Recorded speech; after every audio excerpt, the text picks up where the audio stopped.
Boileau était tellement fier de ce film, tourné donc par l'enfant du pays, heu dans la ville, qu'ils ont édité, la Cinémathèque de Bologne a édité un livre, très intéressant, malheureusement seulement en italien, avec, le storyboard, le storyboard, ce sont donc voilà les dessins réalisés par, les chefs décorateurs, les cinéastes pour donner des indications aux aux décorateurs, donc ils les ont reproduits dans ce film. Ils ont reproduit aussi toutes les versions du scénario. Voilà, là, ce sont d'autres croquis, ce qu'on appelle en anglais le storyboard, des croquis préparatoires pour, heu, pour le film.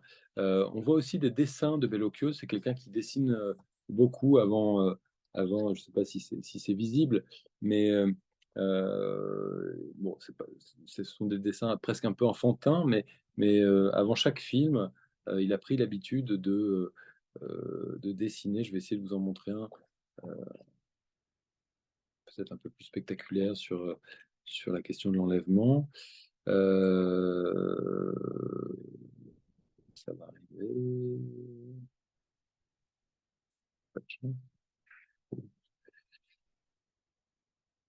Voilà. Donc il y a des dessins, préparatoires de Marco Bellocchio. Vous voyez là, c'en est un qui représente l'enlèvement par le pape, du petit Edgardo, et c'est presque une manière un peu, pour le coup assez onirique. On n'est pas dans un dessin réaliste, mais plutôt dans un dessin d'atmosphère, dans un dessin, heu très figuratif au sens, symbolique, presque une caricature, de Bellocchio qui, qui qui dessine à la fois lui pour se mettre au clair, pendant la phase de préparation, essayer de, voilà, cerner par le dessin qu'est-ce qu'il veut raconter, mais aussi le montrer à ses plus proches collaborateurs. C'est quelqu'un qui travaille, en équipe, même si c'est lui qui signe le film. Il est très entouré. Hem, il y a toujours des scénaristes qui travaillent à ses côtés, et avec le temps, il s'est de plus en plus entouré de scénaristes femmes, ce qui était moins le cas au début.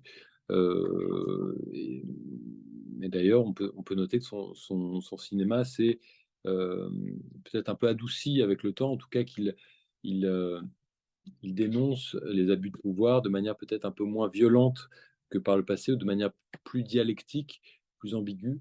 Et lui, en tout cas, met ça, sur le compte voilà, de cette collaboration qu'il a, nouée, au fil du temps avec un certain nombre de scénaristes, dont beaucoup de femmes.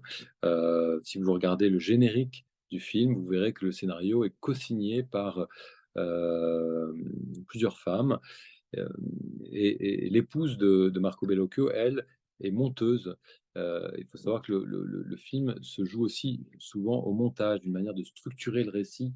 Heu, hem, Ça se fait évidemment au niveau du scénario. Avant le tournage, on écrit le scénario, mais ce scénario, il est revu une première fois, une deuxième fois, une troisième fois.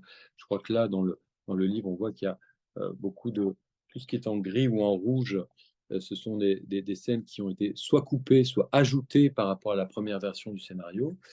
Donc il y a un gros travail déjà avant le tournage. Puis pendant le tournage, il y a des choses qui sont modifiées parce que certains acteurs vont, heu, apporter des suggestions, ou alors, le réalisateur ne va pas être forcément satisfait, de ce qu'il pensait être juste au moment du scénario. Donc il va suggérer pendant le tournage des modifications, et puis le moment crucial, c'est le montage, pendant lesquelles, voilà, les scènes qui ne fonctionnaient pas vont être coupées. Le rythme, la musicalité du film va, heu prendre forme. Heu, Parfois des scènes qui auraient dû figurer au début vont se retrouver plus tard, ou vont être entrecoupées d'autres scènes.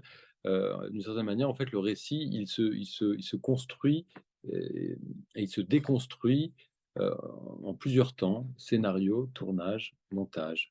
Et ce moment, capital qu'est le montage, eh bien Bellocchio, lui, il l'effectue avec sa compagne, heu, depuis plusieurs années et donc il se confronte constamment à d'autres points de vue. C'est quelqu'un qui aime beaucoup, heu, pour lui, le cinéma, c'est aussi l'art de se mettre à la place, d'autrui, de regarder avec les yeux, d'autres yeux, hem et si vous regardez bien, ce film, L'Enlèvement, vous verrez que, il y a les points de vue du pape, de la famille, des révolutionnaires, des garibaldiens, hem, d'Edgardo, différents points de vue qui s'entrechoquent, qui se mêlent dans le film et c'est ça tout l'art selon Bellocchio du cinéma. C'est pour ça qu'il aime tant, pendant le scénario, pendant le tournage et pendant le montage, heu, échanger avec ses collaborateurs, ses scénaristes, ses producteurs, sa monteuse. Hem, Parfois ils se disputent, ils ne sont pas toujours d'accord, mais ces discussions, vont nourrir d'une certaine manière la conception du film, heu et donc il faut toujours garder en tête qu'un film, voilà, c'est aussi une œuvre, collective et c'est pour ça qu'il est, heu passionnant d'aller voir un film à plusieurs, dans une classe ou au cinéma, heu parce que c'est vraiment, de toutes les œuvres d'art, peut-être la plus collective. Hem et et donc je pense que les échanges que vous aurez avec vos professeurs seront de ce point de vue, passionnants aussi pour, aiguiser votre regard, d'amateurs de cinéma, de cinéphiles.